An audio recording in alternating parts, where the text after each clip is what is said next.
Day 41 of doing a LeetCode problem every day until I get a job. All right, guys, we're back again. Another day, another LeetCode problem. This time we're at day 41. We're still going, still doing LeetCode problems every day. So don't forget to take your mouse just like this. Take it right over here and click that subscribe button. Guys, we're trying to run these subscriptions up. We're trying to run this engagement up. Go ahead and drop a bank emoji in the comments. All of my bankers out there, go ahead and drop that bank emoji in the comments, man. Let them know we're doing LeetCode problems every day in Swift, so they know where to find us if they need help. Now, with that being said, let's see what question we have here today. Today we have question number 394, decoded string.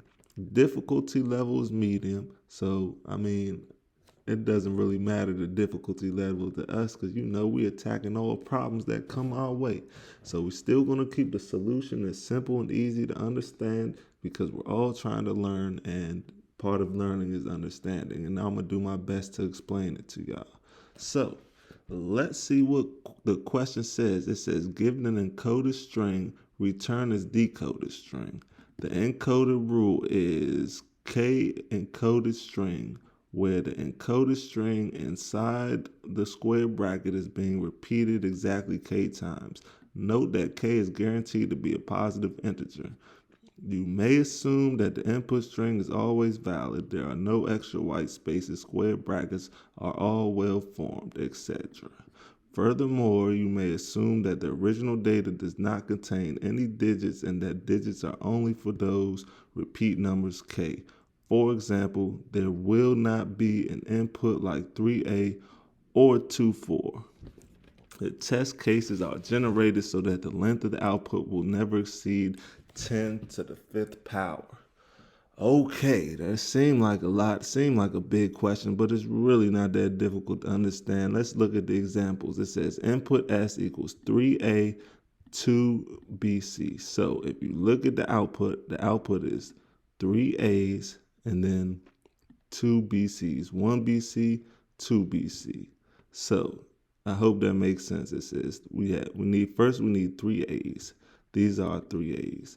Then we need 2BC's right here, and these are 2BC's right here. We have 1BC right here and 1BC right here, and that's why that is the output is A, B, C, B, C.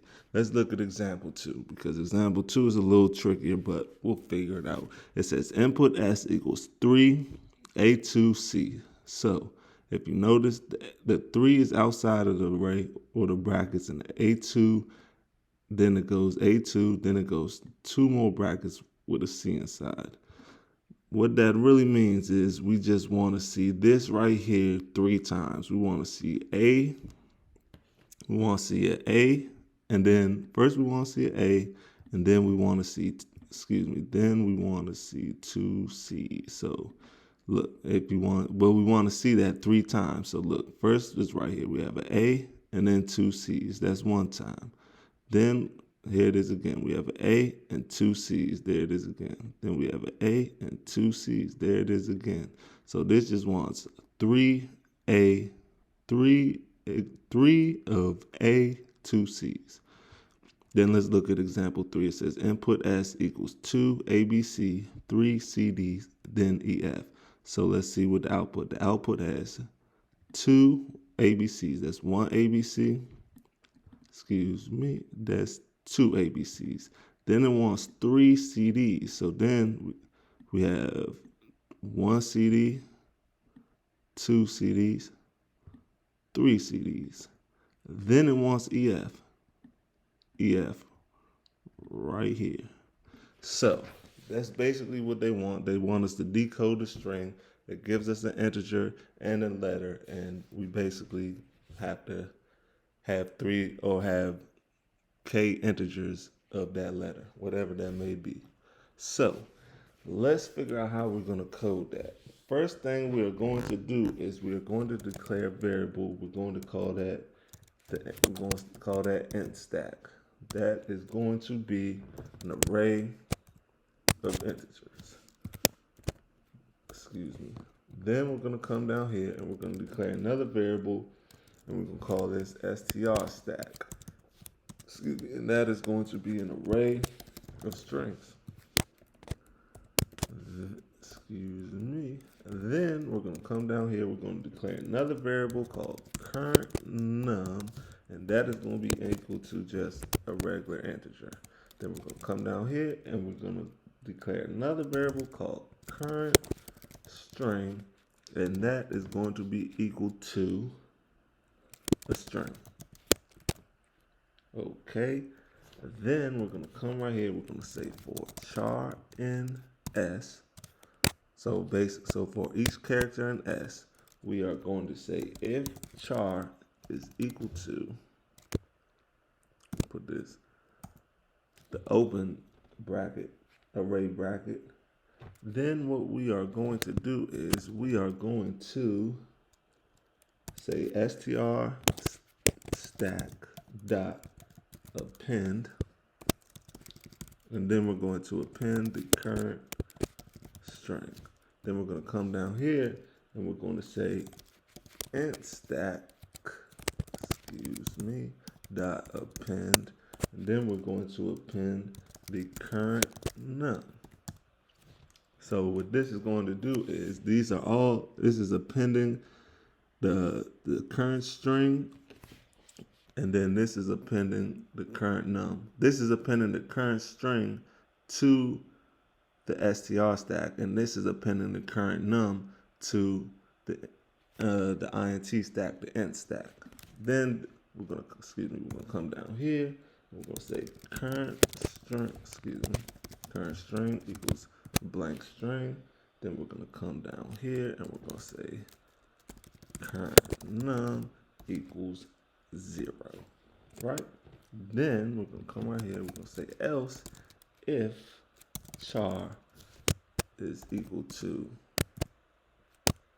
the closed array bracket. Then what we're going to do is we're going to declare a variable called previous, or not previous, but pre-string, and we're going to set that equal to str, the string stack, basically str stack dot remove last. Then we're going to come down here, declare another variable called pre num, and we're going to set that, what you think we're going to set that equal to? You guessed it, the int stack, and we're going to say dot remove last.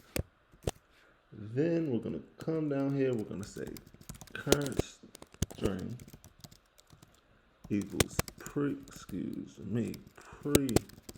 string plus string repeating current string, comma, count pre-num. Then, we're not done yet, guys, almost there. We're going to come down here, we're going to say else if let char num equals int, then we're going to say string char. Then what we are going to do is we're going to come right here and we are going to say current num equals current num times 10 plus char num. Then we're going to come down here and we are going to say else, we can say current string dot append char. Char. Then we're going to come down here and we are just going to return the current string. Now let's run this, guys, and let's see what happens. I hope you guys understand what's going on here. It seems pretty easy to read and understandable. And if you guys have any questions, don't be afraid to copy and paste the code into ChatGPT or something, and maybe that can help you understand the code too. Ask it to explain the code to you, and it will if you need help reading this code. So we ran it, it worked. Let's submit it and see what happens. Boom. Oh man, guys, that's crazy. 0 milliseconds beats 100% of users with Swift, guys. Now that's exciting. And the code's not that difficult to understand. So I hope you guys know how the code is working and how it's understand what's going on. And until tomorrow, guys, I'll see you then. Another day, another LeetCode problem. Peace.